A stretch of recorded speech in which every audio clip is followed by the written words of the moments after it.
Ben Willis is an art student who just went through a terrible breakup. After 2.5 years together, his girlfriend Susie suddenly dumped him. Making things worse, she quickly started dating another guy from their school named Steve, and she wasn't shy about showing off her new relationship.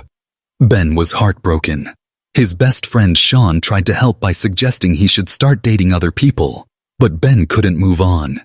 He spent sleepless nights thinking about Susie, calling her desperately, but she told him it was completely over between them. The lack of sleep made everything harder, and no sleeping pills could help him rest. Since he couldn't sleep anyway, Ben started reading books he had never had time for before. But even then, memories of Susie kept bothering him. During the day, he lived a lonely life, eating alone at cafes and buying quick meals at stores. One day at a supermarket, Ben didn't have enough money to pay for his groceries. While putting some items back, he noticed a job posting for night shift workers. Needing something to fill his sleepless hours, he applied immediately. The cheerful but annoying manager Alan hired him on the spot, promising great career opportunities. Ben's new job involved moving products around, cleaning up spills, and watching the interesting customers who shopped late at night. He worked alongside Sharon, a pretty cashier who was often late and got in trouble with their mean supervisor Jenkins. There were also two jokesters named Barry and Matt who rode scooters around the store and constantly made inappropriate jokes. After working there for 2 weeks, Ben discovered something amazing. He could freeze time. Everything around him would stop like someone hit a pause button. Employees and customers would freeze in place like statues. Ben used this special ability to draw pictures of the frozen customers, especially the women, finding artistic inspiration in their poses. His childhood friend Sean kept visiting him every morning, trying to get Ben to talk about his problems, but Ben kept his pain hidden. At work, a new employee named Brian joined the team. This guy was skilled with martial arts and quickly put the troublemaker Matt in his place when Matt tried to challenge him. Ben became more interested in Sharon, especially after sharing a sandwich with her in the break room. However, he felt sad when he learned that Matt had asked Sharon on a date, and she said yes.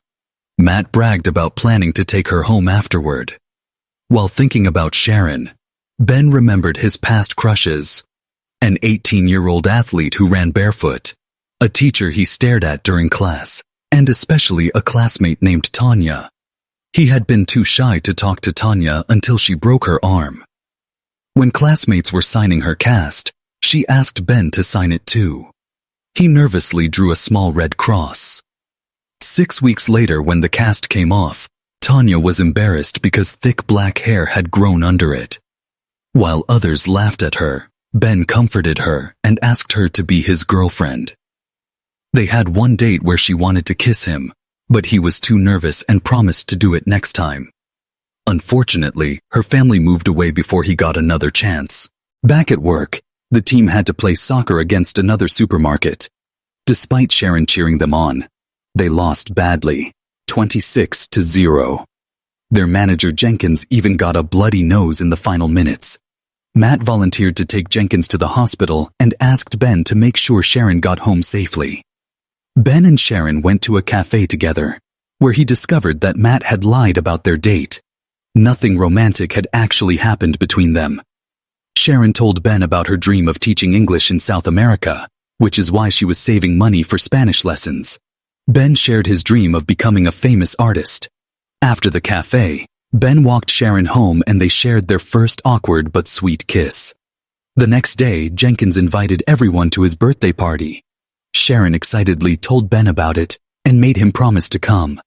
For the first time in weeks, Ben was able to sleep peacefully through the night, dreaming about Sharon instead of his ex-girlfriend. Ben was woken up by someone telling him he had a phone call.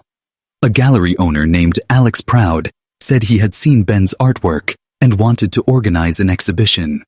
Ben was thrilled and couldn't wait to tell Sharon the good news. At Jenkins's party, Ben happily told Sharon about the gallery opportunity. They were having a great time when suddenly his ex-girlfriend Susie appeared. She approached Ben and tried to talk about their past relationship. When Ben went to the bathroom, Susie followed him and apologized for how things ended. She admitted she still had feelings for him and tried to kiss him. Sharon saw this moment and ran away heartbroken. When Ben tried to explain, she wouldn't listen and threw him out of her apartment. When Ben went to meet the gallery owner, he discovered it was all a cruel prank by Barry and Matt. There was no exhibition planned. However, the real gallery owner Alex happened to see Ben's sketches and was genuinely impressed. He decided to organize a real exhibition for Ben's artwork. Sharon received an invitation to the art show and decided to attend. At the gallery, she was amazed to see many beautiful portraits of herself that Ben had drawn. She realized how much he truly cared about her and forgave him for the misunderstanding at the party. As the first snow began to fall outside, Ben decided to share his biggest secret with Sharon. He kissed her and used his special power to stop time, freezing the world around them so they could have a perfect moment together.